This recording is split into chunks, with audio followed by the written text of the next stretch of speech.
미국 정치 관련 현안들을 짚어보는 시간입니다. 미국 정치 브리핑, 뉴저지 민주당 대의원이자 원 보트 코올리션의 대표 활동가 장성관 정치 컨설턴트와 함께합니다. 어서 오세요. 안녕하세요. 반갑습니다. 장성관입니다. 네, 오늘은 이번 11월 선거 결과의 특징 그리고 짚어봐야 할 사항들을 좀 알아볼 텐데요. 그에 앞서서 먼저 이 질문부터 드리겠습니다. 그 트럼프 2기 행정부의 불법 체류자, 서류 미비자에 대한 정책이나 입장 관련 뉴스가 연일 보도가 되고 있습니다. 그 당초에만 해도 사실 남미 국경을 넘어오는 그 불법 입국자들에게 초점이 맞춰지는 거 아닌가 했는데 최근에 나오는 뉴스는 미국에서 태어난 시민권 자녀가 있어도 부모가 불법 체류인 경우에는 가족 전체를 모두를 추방하겠다. 그리고 서류 미비 노동자를 고용한 업주도 처벌하겠다. 이런 국경 차르의 발언이 나와서 이 한인 사회에 미칠 영향도 상당히 우려되고 있습니다. 어떻습니까? 예, 트럼프 행정부의 국경 차르로 임명될 거라는 탐 호맨이라는 사람이 이런 발언을 굉장히 네. 적극적으로 하고 있습니다.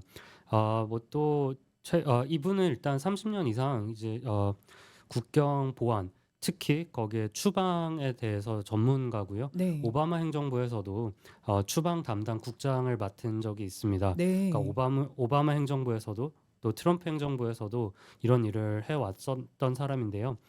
뿐만 아니라 뭐 이제 보수적인 정치 행사에서도 불법 체류자, 불법 이민자가 있는 곳에는 그곳이 일터라도 또는 가족 앞이라도 자기는 그런 거 상관하지 않고 다 가서 법을 집행하겠다라는 발언을 연일 이어나가고 있습니다. 네. 그래서 이런 것들에 대해 굉장히 적극적인데 아 일단 말씀하신 대로 서류 비비 노동자를 고용한 업주를 처벌할 수 있는 것은 사실 지금도 법적으로는 가능한 것인데, 네네. 다만 대부분의 주정부 또는 지방 정부에서 이 법을 집행하지 않고 있는 것뿐입니다. 네. 그 이유는 거기에 드는 비용과 또 자원이 너무 많이 들기 때문에 단지 처벌을 하지 않고 있는 것뿐인데요. 예를 들면 우리가 무단횡단을 다 단속을 하면 거기에 경찰력을 다 투입할 수는 없잖아요. 네. 그런 것입니다. 그렇기 때문에 사실 이것은 트럼프 행정부에서 추방 또는 이런 법 집행 또는 처벌 단속에 대해서 얼만큼의 자원이 확보되느냐의 문제가 될 것 같습니다. 네. 그리고 궁극적으로는 이런 불안감 조성 또는 위압감을 조성하기 위해서 이런 발언의 수위를 계속 높여가는 것으로 보이고요. 결국 그 목적은 여러 사람들이 단속이 있기 전에 선제적으로 자발적으로 이런 것들에 대해서 조심하기를 바라는 게 아닌가라고 해석이 됩니다. 그래서 한인 사회에 초점을 맞춰서 조금 더 이렇게 적용을 해보자면, 네. 일단 미주 한인 인구는 180만으로 추산이 되고 있습니다. 이게 2023년에 나온 센서스 자료고요. 이 중에 10% 남짓이 서류 미비 이민자로 추산이 되고 있는데요. 네. 근데 이분들의 대부분은 이제 비자 오버스테이, 또 이렇게 비이민 비자로 입국을 하고 출국하지 않은 경우가 대부분입니다. 네네. 또 다카, 서류 미비 청년 청소년 추방 유예 제도에 수혜를 받고 있는 한국 태생 수혜자도 굉장히 많은데요. 네. 이 회계년도 2024년 3, 4분기 기준으로 누적 다카 수혜자는 83만여 명입니다. 이 중에 만여 명이 한국 태생 수혜자고요. 네. 출생 국가 기준으로 하면 5위입니다. 아시아 국가 중에는 단연 1위이고요. 네. 그러니까 한국계 서류 미비자들이 굉장히 우리가 생각하는 것보다 많다는 의미이고, 네. 이 중에 한국계가 아니더라도 누적 수혜자 지역별로 따지자면 뉴욕이 4만여 명, 뉴저지가 2만 2천여 명으로 각 4위와 9위입니다.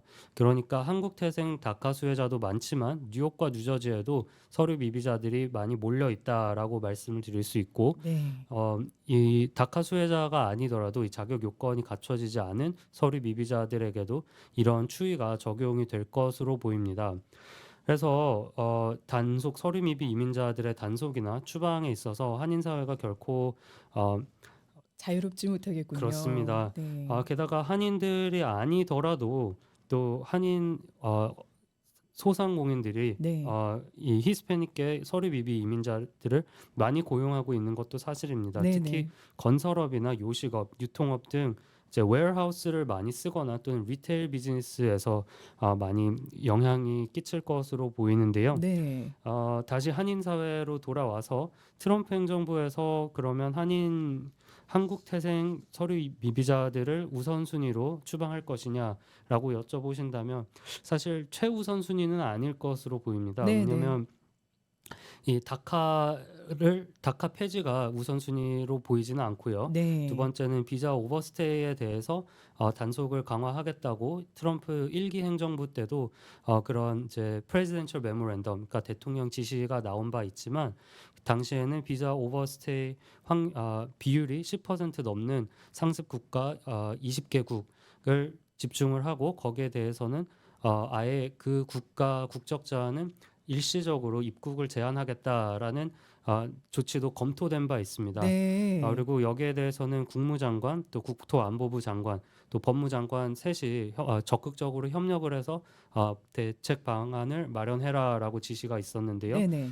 또 지금까지 이 세 자리에 임명을 하겠다고 어, 인선 발표가 나온 사람들 모두 다 이민에 있어서는 굉장히 강경한 입장을 취하고 있기 때문에 비슷한 조치가 이루어질 것이지만 한국계 비자 오버스테이 비율은 약 2% 비율이 2% 미만의 비율이었기 때문에 한국 국적자가 우선순위는 아닐 거라고 보입니다. 네. 그렇다고 아까 말씀하신 대로 이 영향에서 자유롭지는 못한 것은 분명한 사실입니다.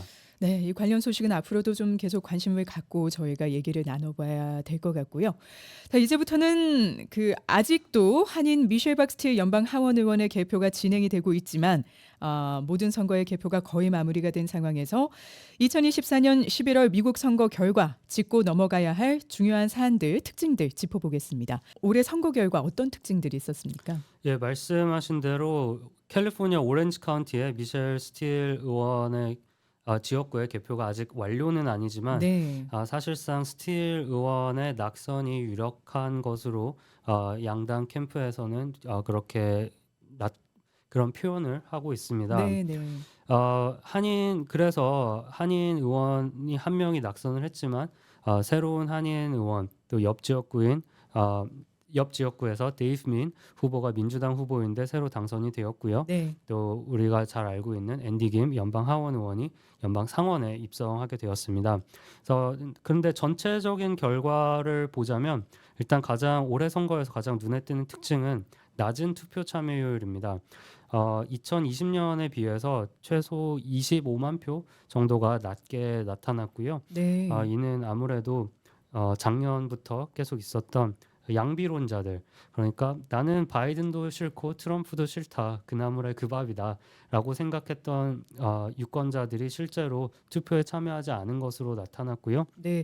뭐 뉴스에서는 우편 투표율이 역대 사상 최고다. 뭐 이런 뉴스가 연일 나와서 투표율도 상당히 높을 거라고 예상을 했는데 그렇지 않았군요. 예, 우편 투표율이 높아진 것은 사실입니다. 근데 두 가지 이유가 있는데요. 첫 번째는 2020년에 처음으로 우편 투표를 하고 나서 거기에 이제 익숙해져서 많이 사용한 것이 첫 번째고, 두 번째는 트럼프 측에서 사실 지난번 선거에는 우편 투표 제도에 대해서 굉장히 회의론을 펼쳤지만 올해 같은 경우는 오히려 트럼프 당선인도 우편 투표 제도를 사용하라고 적극적으로 권장한 것이 있기 때문입니다. 그러니까 기존의 유권자들이 우편 투표로 전환이 된 것이지 전반적으로 신규 유권자들의 유입이나 투표 참여율이 올라간 것은 아니고요.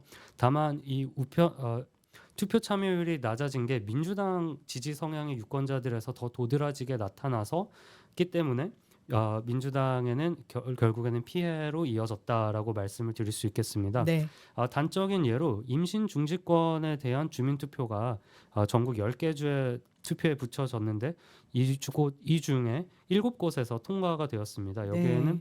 경합 지역인 네바다, 아리조나, 또 몬타나 등도 포함이 되어 있는데, 제가 말씀드린 이 세 개 주에서는 모두 해리스 후보가 민주당 후보가 당선하지 못했지만 임신 중지권 관련해서는 오히려 민주당에서 바랬던 결과가 나타났습니다.